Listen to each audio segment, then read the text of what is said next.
Welcome everybody to Let's Play Total War Rome 2. As always, I am your host, J Square John Jeremy, and this will be the first episode in our full campaign. We've just completed the prologue campaign, found out some unique features of Total War, also found out that I am no good at the game, but we will grow, we will learn, and we will conquer. That is what I did in Crusader Kings 2. That is what I will do in Total War Rome 2. Now, at the end of last episode, I asked you guys for suggestions as to who you would want to see as our first full campaign. What I'm going to do now is showcase each one of the campaign cultures and factions, and then showcase our selection. When you're picking a new campaign, you have the option of picking from several different cultures. Each one of these cultures has unique features to it, and within each of those cultures, there may be factions involved. So for example, in Rome, two unique abilities of Rome are Bread and Circuses, which gives you +1 food in all provinces, and Roman Legions, +1 experience rank for all Roman infantry recruits. Within Rome, you have 3 factions: the House of Cornelia, the House of Julia, and the House of Junia. Each one of these factions as well has advantages and disadvantages for playing it. For example, when you're playing as the House of Cornelia, you get a +3% tax rate. However, there is a public order penalty from the presence of Latin culture due to the fact of your disdain for plebeians. Now, this will vary across the different cultures. So we have here Rome, here is Carthage, the Eastern Empires, the Britannic tribes, the Gallic tribes, the Successor Kingdoms, the Germanic tribes, and the Greek states. Now again, within each one of these cultures, you can see the different factions involved. For the Greek states, we have Sparta, Epirus, and Athens. In the Germanic tribes, there is only one faction, the Suebi. For the Successor Kingdoms, who are the Successor Kingdoms to Alexander the Great, you can see Macedon as well as Egypt. In the Gallic tribes, you can see that the Averni are the only faction there. In the Britannic tribes, the Iceni are the only faction there. With the Eastern Empires, you can see Parthia, as well as the first DLC, first non-paid DLC of Pontus. And finally, in Carthage, you can see the Hanonid dynasty. Wow, tongue twister there. The Magonid dynasty, and the Barkid dynasty. So the question now becomes, who are we going to be playing in our very first campaign? Now, I took a lot of your suggestions and I laid them out, and I thought to myself, which one would, 1, be fun to play, 2, showcase a lot of the features for Total War Rome 2, and 3, allow me to enjoy the game itself. So the question has been answered. For our first full campaign in Total War Rome 2, we're going to be playing as the Britannic tribes and focusing on the Iceni. Described by Pythias as Pratanoi or Pratani, the Painted Ones, these Celts are a fierce and independent people from the island of High Britannia. They were hard to pacify after a widespread rebellion led by Boudica. Far from the heart of civilization, wreathed in mists, and soaked almost daily by drizzle, mizzle, showers, and rain, is the island of Britannia. This is the home of the Iceni, a proud, fierce Celtic people who have the potential for greatness. This could be the heart of an empire. So the Britannic tribes has 2 unique abilities: 1, fierce independence, plus 10% melee defense for all the units when fighting in own or allied territory, and a warrior society, plus 1 public order for every war against the neighboring faction. So this particular faction, the culture, wants war. They crave it. and in doing war and waging war, you get public order for doing so. So with the Iceni here, they are the children of Andraste, plus 10% charge bonus for all units when attacking. They have cultured aspirations, a moderate diplomatic bonus with all non-barbarian factions. So it's in our interest to basically find people like Rome, or Egypt, or the Greek states, for example, people that aren't barbarians, because we'll have a better opportunity of talking with them. However, our disadvantage here is that we give no quarter, minus 50% to the number of battle captives. So we won't be able to utilize them to increase our economic status in-game because of the severe reduction. But we have our wins and we have our losses. Now let's go over these two buttons here. First, we have our campaign settings, and then over here we have victory conditions. In campaign settings, you can see that we can potentially have advisor help. So advisor help can be on none, it can be on low, or it can be on high. Right now, I have it set to none, and here is why.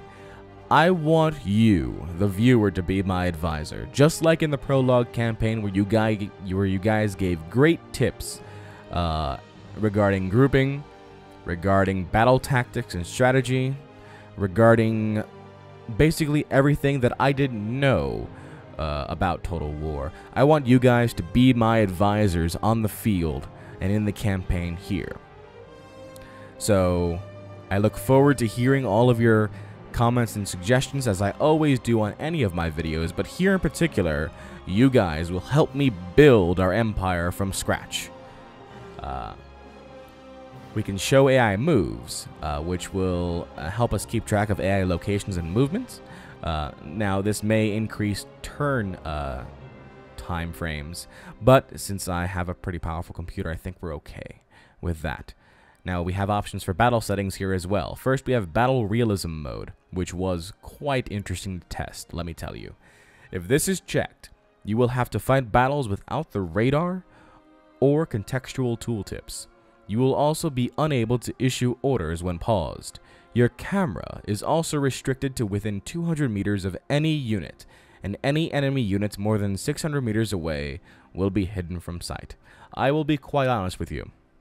I am not ready for battle realism mode. I'm sure you guys understand that, and I know I understand it myself. Tested it out. Fantastic idea. Doesn't work for me. Battle time limits. Here is the reason why I've turned that off as well. I don't believe in the idea of a time limit when it comes to warfare. In real life, you don't go home after 60 minutes. You're there on the battlefield either until you win or until you lose. And I hold the same for this game as well. Now, do I understand why they would put battle time limits on there? I do. I understand it. But we're not going to be doing that here. We will be going full-fledged into battle with the concept of either winning or losing. There are no draws in my Total War. With victory conditions, you can choose one of 3 potential victories: military victory, economic victory, or cultural victory. And as you can see, the conditions of victory change with each one. For example, with cultural victory, you have to completely control the following 6 provinces, construct the following building, and hold at least 1 settlement in 50 provinces in which your culture is dominant. With economic victories, you have to maintain trade relations with 20 factions, hold at least one of every strategic resource, and have an income of at least 80,000 talents, which is the currency for the game. So there you go. In military victory, obviously, just wage war, get 180 units, and hold 110 settlements. So those are our conditions for our victory, and with that being said, I am excited, I'm looking forward to this, and I look forward to your help. Let's go ahead and get started with our Iceni campaign.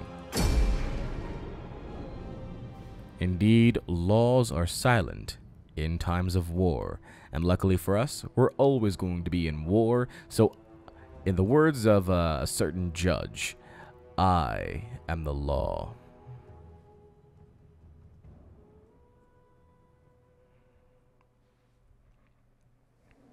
Your people are warriors, but you seek to live in harmony with your kin.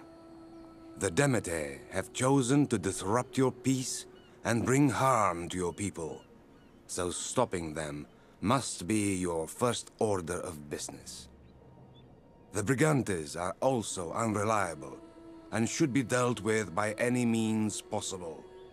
Finally, the Belgic Atrebates leave you little choice but war after their many attempts to settle your lands. However, you share no bad blood with the Damnonii, so they may prove valuable allies when you cross the narrow sea. By the will of Andraste, the Iceni will never yield. Very good. So we have our first objective issued by, I guess, our religious council, it looks like. Control 8 settlements either by direct ownership or through military allies. By doing so, we'll receive 2,500 talents. We also have new bonus objectives that have been added to our objectives list. So here we have our game map, which can be utilized here in 3D, or if you click the button here next to end turn, you can toggle a strategic overview, which kind of showcases it on a 2D map. So we've got our own province right here. Our capital is Camulodian, which in this case I will refer to from now on as Camu. In the north, we have the Brigantes.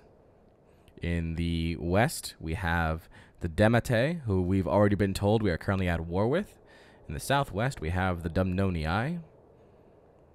South from us, we have Europe Major over here in the French and Belgian territories. We have the Atrebates over in Belgium, the Carnutes over in France, and the Nemetes over in what looks to be Brittany.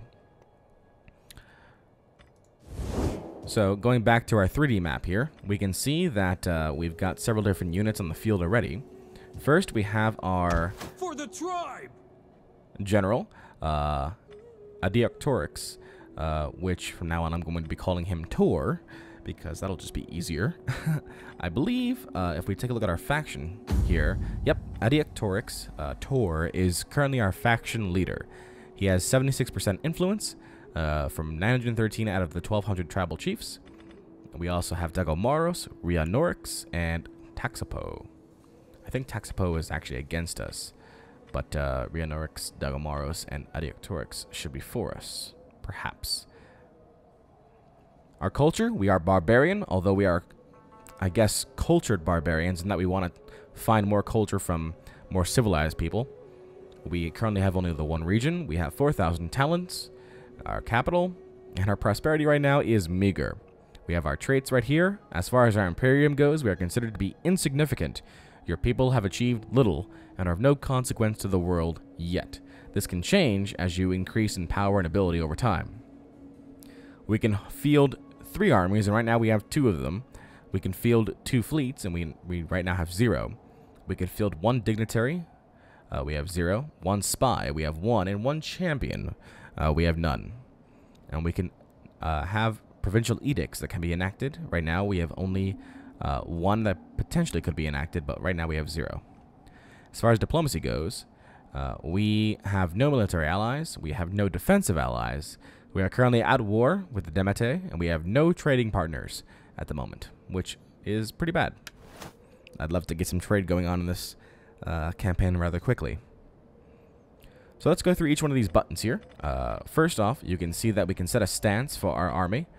Right now, their stance could be forced march, which gives you plus 100% campaign map movement range, but it means that they cannot initiate battles, and they can also not muster new units. We can see the army itself. This is the army view. We can see our military forces here. We have the general as a heroic rider. We have a Levy Freeman unit, and we have 2 Britain Slinger units. If we take a look at our details here, we can see that we've got our founding army history, foundation of 274 BC. We can change the emblem of our unit to different items, and in this case, I'm just going to go ahead and pick one. That one's cool, maybe. Go with the first one that we had. That one's fine. And then we can focus on our general here. So for our general, right now he is rank 1 with no experience. He has no traits. He is 31 years of age with 2 ambition and 12 gravitas. So with age, obviously, your generals will die over time. The ambition represents a character's desire for personal power and glory. Higher ambition increases the effect that a character's gravitas has on their party's influence. Gravitas represents a character's importance and contributes to their party's influence. The higher their gravitas, the higher the chance of increasing this influence. So this character also has no wife. Your characters may receive marriage proposals from other parties, or you can arrange marriages for characters from other parties by engaging in faction politics. And there are currently no household member or objects available for assignment. I'm not exactly sure how to engage in marriage yet, so I can't just click on it and make it work. And this general is known for his consistency. This man respects the natural order of things and knows his place precisely. +1 zeal, +10% morale for the commander's unit. I'm not exactly sure how I feel about that for our general, but we'll see. We can also take a look at our other army here, the Woad Warriors, led by Dagomaros, or Dago. And Dago over here, if we take a look at his details, we can see that, we're going to change that emblem there, we're going to see that he also has no wife. He's 40 years of age with 1 ambition and only 8 gravitas. His skill is dignity. Reputation and influence are entirely worthy in this man's case, so that gives him +1 authority. Again, for a general on the field of battle, not really too sure how much of an effect that's going to be. I guess that'll help the morale, perhaps, but we'll have to see about that. We saw his army over here. He actually has a bigger army than our faction leader right now. He has a couple units of Levy Freeman, mercenary spear band units, and 1 Briton slinger unit. Within each one of these armies here, you can also recruit units directly from, like, Camus. In this case, we can only recruit Levy Freeman or Briton slingers at the moment. If we wanted to hire mercenaries, that gives us the option of hiring mercenary Briton scout riders, as well as mercenary spear bands. And we can hire them to either army at this point. We also see that we have a scout over here, Latikos. I live to serve the people of Britain. So with Latikos, we can have him establish counterintelligence, a local spy network improving the chance of detecting hidden agents and armies in the area, whilst protecting local settlements from cunning agent actions. And we can just have him set up in the area. Let's take a look at his details here. Latikos here is a great scout. So he has +5 line of sight, -3% chance of success against enemy agent actions, and +5% chance of discovering hidden agents and armies. So he's actually pretty good at counterintelligence. So we might have him set up maybe right around here at the border between our territory, the Iceni territory, and the Demete territory. That might not be a bad idea, actually. I'm going to go ahead and do that. Alright, so I'm going to go ahead and place him right at our border here. Heading out. Is there nothing else? And we can see that there's nothing around here right now, but we're going to go ahead and deploy him on counterintelligence. The enemy will never know our secrets. Indeed, you blocked the road there. Have fun with that. Our objectives right now are to control 8 settlements. We also have a couple bonus objectives. First, we can try and make a faction join your confederation. Tribes often join together for mutual protection. The Brigantes started as a confederation of smaller tribes. They became a stumbling block to the Roman invasion of northern Britannia. And we can also maintain 5 naval units. The ancient Britons are not known to have gone to war overseas. Had they invaded mainland Europe, they would have needed warships to take control of the seas and carry their warriors to battle. Very true. And again, our ultimate objective, in this case, is military victory, economic victory, or cultural victory. There you go. We'll take a look at our trade and finance here. We can see that our tax level is currently normal. If we were to try and increase it, you can see that the public order would then decrease. Although we would gain some gold. In this case, about 200 gold. But if we try to decrease We can see that it increases the public order, but it will not increase the growth per turn. So let's just, I guess, increase the taxes to... Yeah, I don't want a -1 growth. That's fine, whatever that is. Okay. We can then try and trade. So we currently have no trading partners. We can make trade agreements through diplomacy to gain income from exporting resources. And if we see our summary here, we can see that our end treasury is going to be 6,305 talents if we weren't to spend anything right now. So we are profitable at the moment. That will change, trust me. For technology, we can again focus on military technology or civil technology. Now, because this is a full campaign, you want to make sure that you're spreading out your technology between the two, not just focusing on military or on civil authority. In this case right now, I think that I want to go ahead and straight up supply forging to get us access to the starting military technologies and then go from there. So we're going to focus on supply forging. And finally, we have our diplomacy button. So in diplomacy, you can talk to any of your known factions. So we have the Atrebartus, the Brigantes, the Caledonis, the Carnutes, the Demete, the Dumnoni, or the Dumnoni, forgot how that was pronounced, the Frisi, the Namantes, and the Nervi. And each one of them, you can see if we have any agreements with them, or if we can even have a trading agreement with them, and what their current level of relations with us currently are. So the Atrebartus right now, for example, are currently unfriendly with us. Those are the ones that are the Belgians that... our advisor at the very beginning told us that we've been fighting with. The Caledonis are currently neutral, and the Carnutes are friendly. So green, friendly, yellow, neutral, red, either unfriendly or hostile in the case of the Demete. Now this over here indicates same blood. So this faction is a close relative to your tribe. They can be asked to join your confederation. The stronger you are, and the bigger the threat from foreign cultures, the more likely they will accept doing so. So we have an opportunity to ask these factions, the Brigantes, the Caledones, the Dumnoni, the Demete. We have the opportunity to ask them to simply join our confederation rather than having to try and take them over by force. It's possible we can try, but I doubt it, at first at least. What I would like to see is if we can get a trading agreement going with the Dumnoni. They are considered expansionist and unreliable. This should be an interesting conversation. They are Celtic, as we are, and we obviously the same blood. They currently approve of the fact that we've given them gifts and cultural affinity, and they do not like our war with Demete. Welcome! We will talk and then we will feast until our guts rumble and our backsides ache from overuse. Interesting. So, I would like to have a trade agreement with you, but the likelihood of success is low. They would never accept such a deal. So, can I sweeten the pot by potentially paying you money? And what I usually do is I'm like max it out and then go from there. Like, if I give you 4,000 talents, nope. So that's useless. So there's no way that they're even going to want to deal with us right now. So we can just cancel that out, which is unfortunate because I really wanted to have a trading agreement started right away. Finally, we can focus here on our city.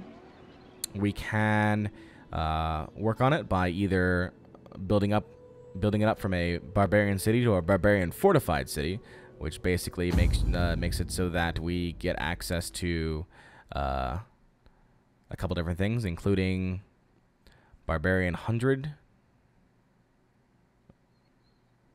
which gives us army recruitment capacity, spread zoning, faction culture, so on and so forth. So there's that option there. We can build up our fisherman huts to fisherman villages, or fishing villages, which increase food and wealth.